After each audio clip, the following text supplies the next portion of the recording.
So, it's officially been 1 year since I've been working remotely. It's also been 1 year since I started working in a primarily IT support role. Here's some things I've learned. A thread. Number one, being remote means more flexibility, but also you will be more tempted to slack off. Make sure you have a routine in a period where you focus solely on the work, whether it be 10 minutes, 20 minutes, whatever time that you choose. You will be tempted to run errands and multitask. Don't. Like, the reason why I say this is because, you're at home, so you might be like, hey, I'm going to run and pick up the dry cleaning, do some laundry, clean the bathroom, hang some pictures. And you can do those things, but make sure that you have some allotted time or some allotted focus time where you're doing nothing but work, not on your phone, not watching the show. Just focus solely on the work, because you're still obligated to get the work done. And some people be like, as long as I get the work done, which is fine, but I'm telling you to try to make it a routine, make it a task that, hey, I'm doing nothing else but work for an hour, 20 minutes, 10 minutes, whatever time that you allot, because you'll multitask and not get any work done. You'll be just working distracted, and you might overlook something that's important that could be vital to your job. So make sure that when you're working remotely and you're working from home, that you make that focus time. The second thing I'm going to say is be visible to your team and your supervisor as best you can. It can be easy to just put your head down and focus on your work, but also make sure you're in constant communication with your supervisor at the very least. Folks can easily think you are not working being remote. I say this because in my first role, working remotely, I put my head down and was focused on the work, and nobody heard from me. So this whole time they're thinking like, hey, what are you doing? What are you even working on? What are you doing? They don't know, because I wasn't even giving them progress updates, even to my supervisor. So it got to the point where I literally had to show everything that I was working on a daily basis, because of the fact that they weren't hearing from me. So what I tell people all to do, hey, stay in constant communication with at least your manager. Maybe if you don't feel like talking to your team, that's fine, but definitely your manager, whoever your manager or your supervisor is. Make sure you're keeping that constant line of communication open, saying, hey, this is what I'm working on. Give him or her progress upgrades.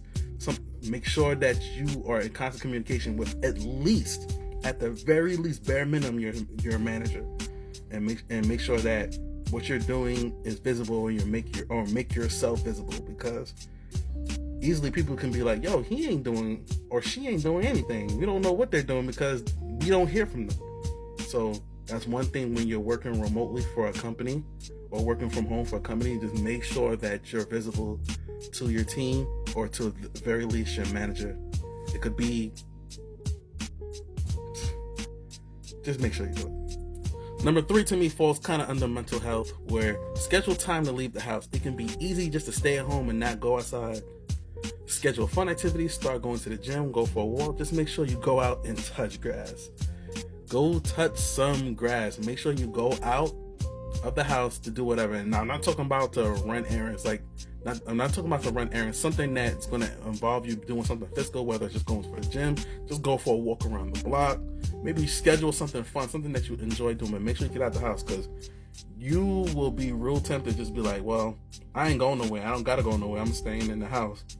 And you get in that routine or habit of staying in the house and not getting outside. Make sure you get outside. It's good for your mental health.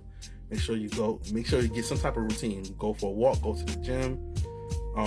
Maybe you're just going out to the movies once or twice a week. Just something to get you out the house, because it will be good for your mental health. Trust me. Number 4 kind of only really applies to people that have transitioned out of a support role, IT support role, or a customer service role. You have to be more proactive. I feel like no matter what, if you're working remotely, you have to be proactive. But you have to be more proactive and not reactive. Most days you'll be working on a project and given a deadline, then you are left alone to get it done. Don't slack off. If you're given a deadline, make sure you're working up until the deadline.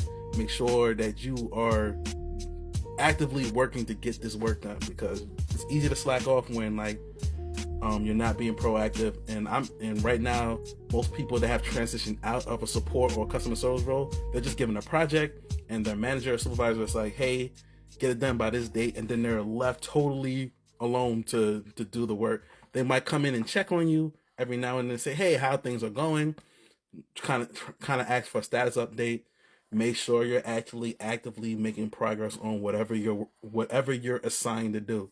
It's easy to slack off when like nobody's trying to call you or anything. You'll be tempted to do other stuff that unrelated to work.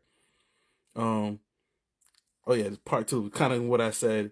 It's like I've always worked in roles where the job required me to wait on something until something broke for me to fix something. Now I have to think, what now you have to start thinking, what do I have to work on next, rather than someone will call me about something being broken and that will be the next thing. So I've gotten into that habit of being more proactive instead of reactive, trying to find more things to do rather than wait for something to happen, which is what I've done in the past because all my roles were like that.